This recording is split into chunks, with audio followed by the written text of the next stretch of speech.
Halo, kamu lagi dengerin podcast resensi buku yang berkolaborasi dengan penerbit Haru, penerbit buku Asia yang ingin berbagi nilai hidup lewat buku yang mengangkat isu-isu yang bisa didiskusikan. Podcast resensi buku ini juga berkolaborasi dengan penerbit Baca, Sira Media, dan Goshen Suara Indonesia. Di episode ini, kamu akan dengerin resensi dari teman-teman yang berpartisipasi di kompetisi. Selamat mendengarkan! Halo semuanya, salam kenal. Gue Monik. Di sini gue mau merekomendasikan satu buku yang dari pertama kali ngeliat desain covernya, gue langsung ngerasa buku ini gemesin banget. Secara, gue emang pecinta kucing juga anaknya. Buku yang mau gue rekomendasikan di sini adalah The Traveling Cat Chronicles, yang ditulis oleh Hiro Arikawa. Tentu saja yang gue baca adalah versi bahasa Indonesia, diterbitkan oleh penerbit Haru. Buku ini sebenarnya juga udah diterjemahkan ke dalam bahasa Inggris oleh penerbit Viking. Sebelum ngebahas tentang bukunya, gue mau bacain dulu sinopsis di halaman belakang buku ini ya.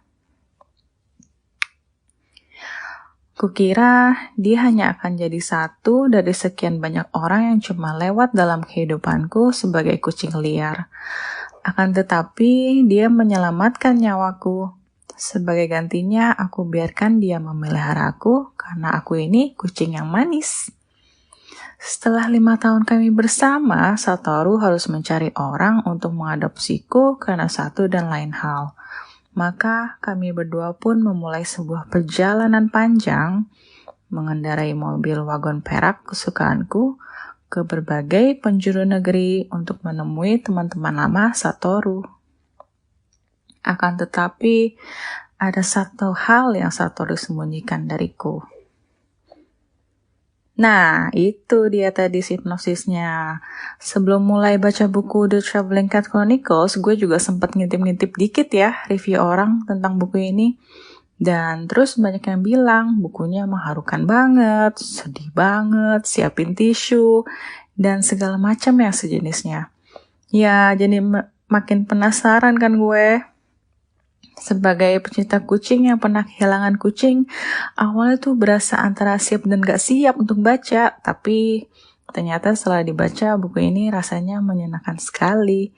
Ada tema tentang persahabatan, keluarga, dan kehilangan yang diangkat di sini. Tapi tema-tema itu nggak diangkat dari sudut pandang yang gelap atau lebay sampai bikin nangis mubai gitu. Malah menurut gue rasanya tuh hangat banget. Kalau tadi dengerin sinopsisnya, teman-teman juga pasti ngeh kalau kisah di dalam buku ini diceritakan dari sudut pandang seekor kucing. Namanya Nana. Dia kucing jantan yang awalnya tuh sebenarnya cuma kucing liar. Jadi dia suka nongkrong di depan rumah seorang manusia bernama Satoru.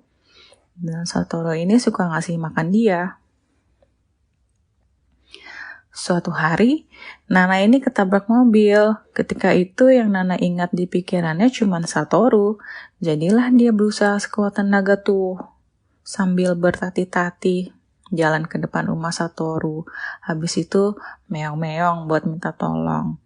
Sejak itu Nana udah bukan kucing liar lagi. Dia tinggal di rumah Satoru. Awalnya sih Nana mikir dia cuma mau tinggal di sana sementara aja sampai dia sembuh, tapi ternyata dia jadi udah terlanjur sayang sama Satoru, dan kebetulan Satoru sendiri memang pecinta kucing. Beberapa tahun kemudian, Satoru memutuskan untuk ngajak Nana jalan-jalan buat nemuin beberapa temannya dari masa sekolah. Dari situ perjalanan mereka dimulai deh.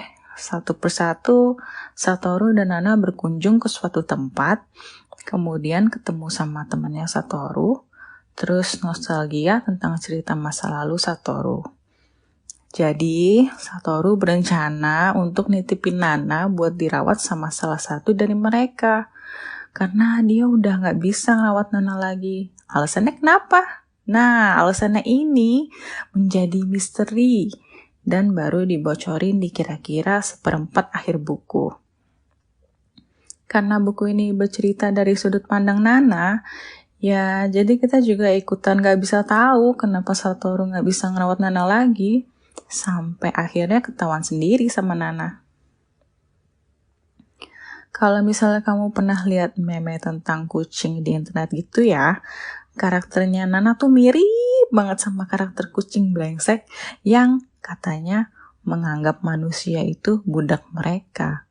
Konon kan kucing gitu ya, mereka baik kalau mereka bisa dapetin sesuatu balik. Nggak suka basa-basi, kepedean, sayang sama manusia, tapi gengsi buat ngungkapin.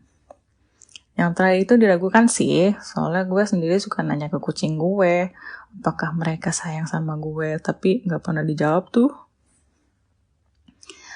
Lewat sudut pandang Nana, juga pembaca jadi dikasih tahu banyak fun fact tentang kebiasaan kucing yang pastinya udah cukup familiar lah di kalangan para babu kucing. Misalnya soal kucing suka masuk ke dalam box apapun ya. Pokoknya kalau lihat kotak, insting mereka mau lompat masuk aja gitu. Terus kucing juga suka nempel ke manusia dengan elus-elusin buntutnya ke kaki. Mereka juga suka puring, suka dielus-elus bagian pipi bawah. Terus suka nyakarin sofa dan lainnya.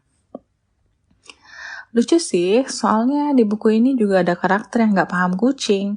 Karena dia gak pernah pelihara kucing, jadi dia suka protes gitu kalau Nana melakukan sesuatu.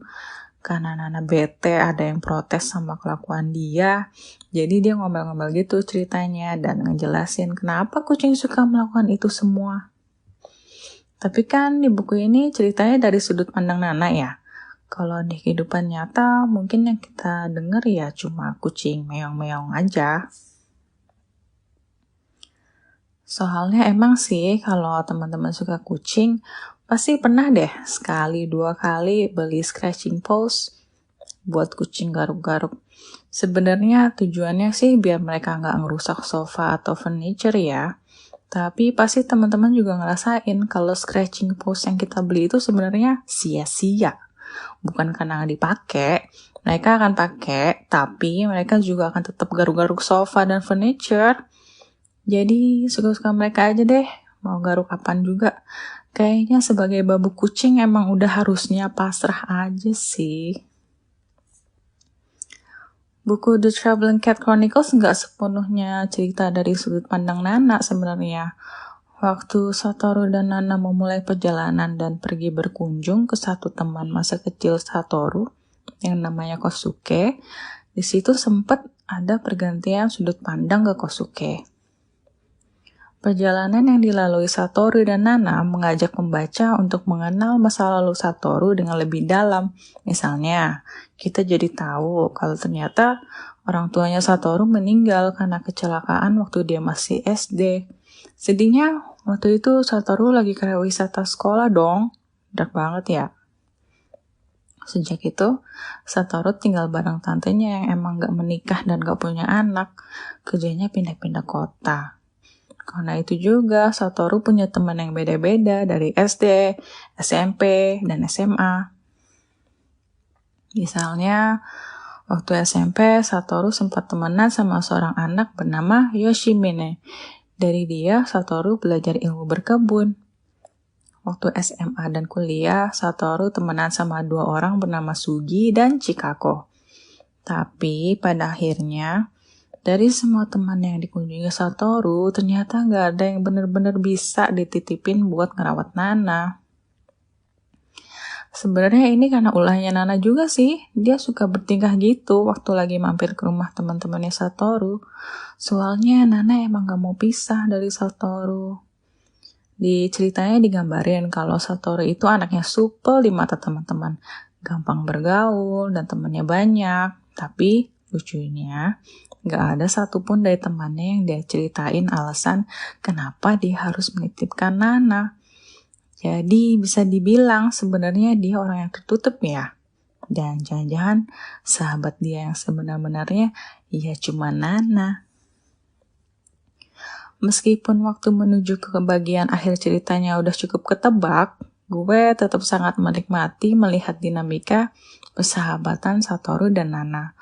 kedekatan mereka berdua ini juga yang bikin akhir ceritanya sedih banget. Abis baca buku ini, gak pakai lama gue langsung meluk kucing gue, berasa kangen. Padahal gak pernah pisah juga.